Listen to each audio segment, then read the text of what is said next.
Bismillahirrahmanirrahim. Assalamualaikum warahmatullahi wabarakatuh dan salam sejahtera. Nama saya Aida Fitribawati binti Bandar dari Institut Pendidikan Guru Kampus Pulau Pinang. Hari ini saya akan membentangkan kajian saya yang bertajuk Pengajaran berdasarkan konsep kartun bagi membetulkan miskonsepsi murid-murid tahun 3 dalam tajuk Ahli Sistem Suria. Kita bergerak kepada slide pengenalan. Pada bahagian pengenalan, saya cuma akan memperkenalkan dengan lebih mendalam dua perkataan sahaja, iaitu perkataan pertama konsep kartun dan perkataan kedua miskonsepsi.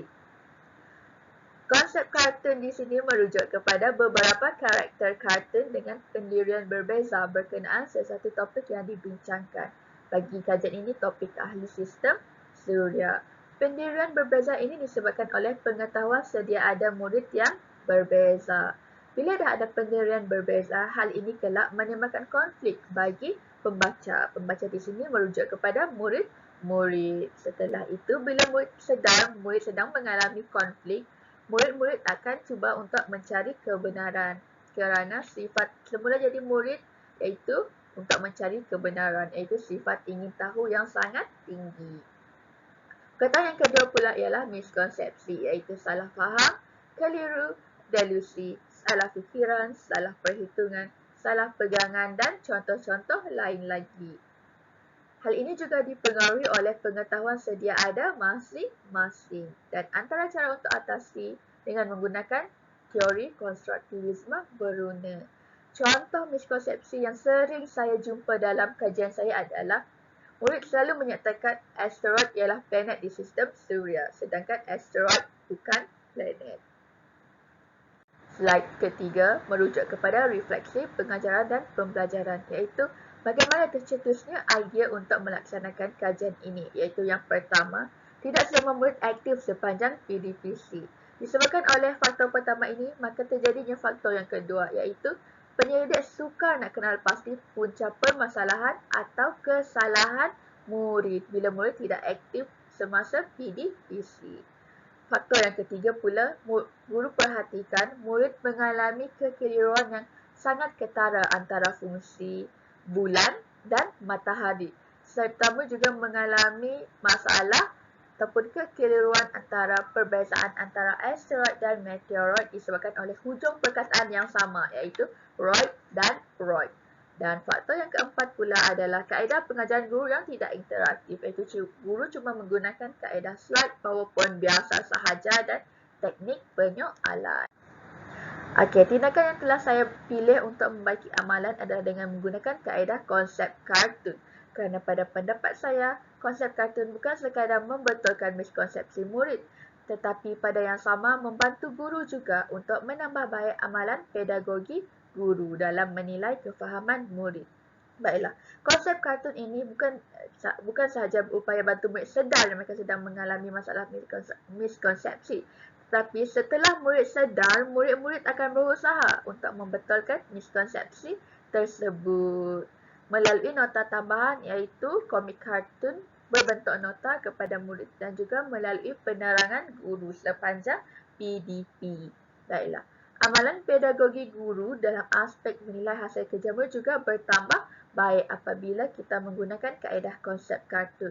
Hal ini kerana konsep kartun ini turut dilengkapi dengan kriteria penskoran seperti nilai 0, 1, 1, 2, 2 dan 3 seperti yang juga telah saya lampirkan pada slide ini.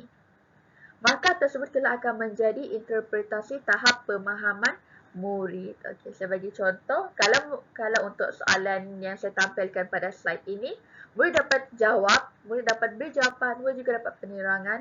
Dan jika jawapan murid betul, penerangan juga betul, mereka akan mendapat markah 3. Melalui markah 3 tersebut kita dapat faham bahawa murid memberikan jawapan yang betul dan pemahaman mereka juga betul kerana penerangan yang diberikan adalah betul. Baiklah, kita bergerak kepada objektif dan soalan kajian saya.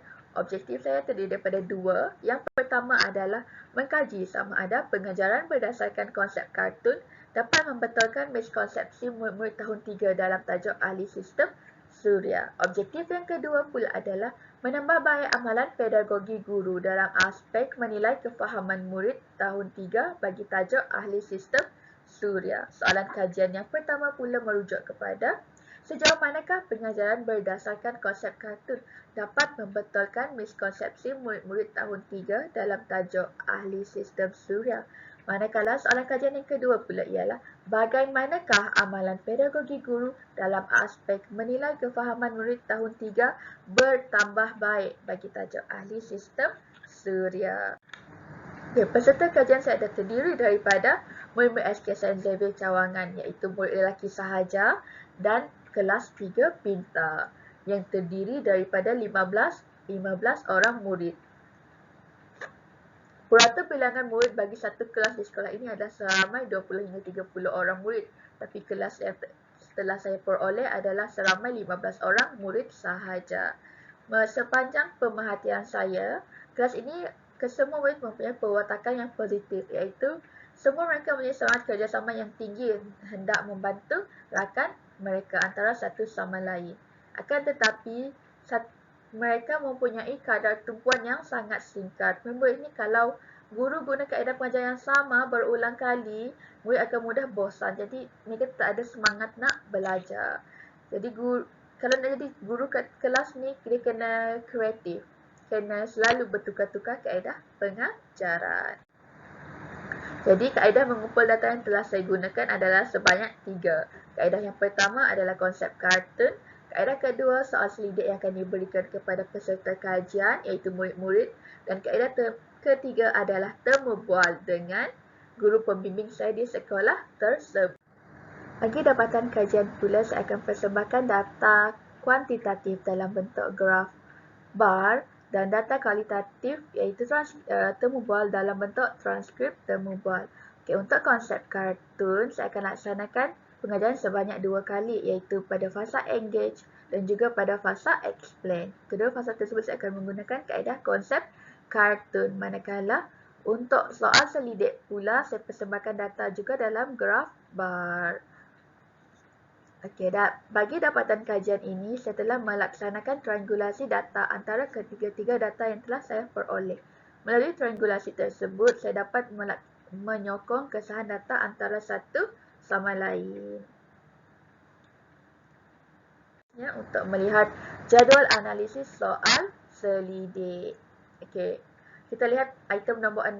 Ramai murid bersetuju dengan item ini, iaitu konsep kartun meyakinkan saya bahawa matahari adalah pusat sistem suria dan bukan bulan. Secara tidak langsung, dekat sini guru dah boleh nilai, murid memang dah faham bahawa matahari adalah pusat sistem suria. Okey, itu adalah item dengan nilai min yang tinggi. Kita bergerak kepada dapatan kajian yang berbentuk kualitatif, iaitu transkrip temu bual. Okey, daripada temu bual dengan guru pembimbing tersebut, guru tersebut menyatakan bahawa dia juga senang hati apabila menggunakan kaedah konsep kartun sebab senang nak semak dan nak bagi markah. Seterusnya, guru juga cakap konsep kartun juga boleh dijadikan sebagai penilaian autentik untuk murid-murid sebab kalau kita bagi ujian, murid-murid cepat risau, dia tak senang duduk. Bila kita guna konsep kartun, murid tidak langsung rasa konsep kartun itu sebagai ujian. Jadi murid boleh jadi diri sendiri dan jawab dengan tenang berdasarkan pemahaman mereka tanpa ada perasaan nervous, takut. Okey. Sebab itulah dia sesuai dijadikan penilaian autentik. Seterusnya, masa menyemak juga semakin mudah disebabkan ada kriteria markah. Jadi guru tak perlu lagi nak risau. Okay, refleksi ini pula adalah terhadap kebaikan yang saya dapati untuk murid dan juga untuk guru. Baiklah, untuk murid, dia bukan saja memudahkan proses pembelajaran, dia juga membantu murid tidak lagi mengalami masalah miskonsepsi. Setelah itu, menjadi lebih yakin dengan pengetahuan mereka. Bila disertakan dengan komik kartun, nota menjadi lebih yakin. Dan proses penegahan daripada guru itu amat penting biar tak ada lagi berlaku miskonsepsi. Murid juga lebih bermotivasi untuk belajar dan dapat menulis peranan ahli sistem suria dengan betul. Bagi guru pula, ia dapat membantu guru dalam proses menyemak kerja murid yang dapat dijadikan sebagai penilaian bersifat autentik untuk mengukur tahap pemahaman murid. Baiklah, sekian itu saja dari saya. Terima kasih.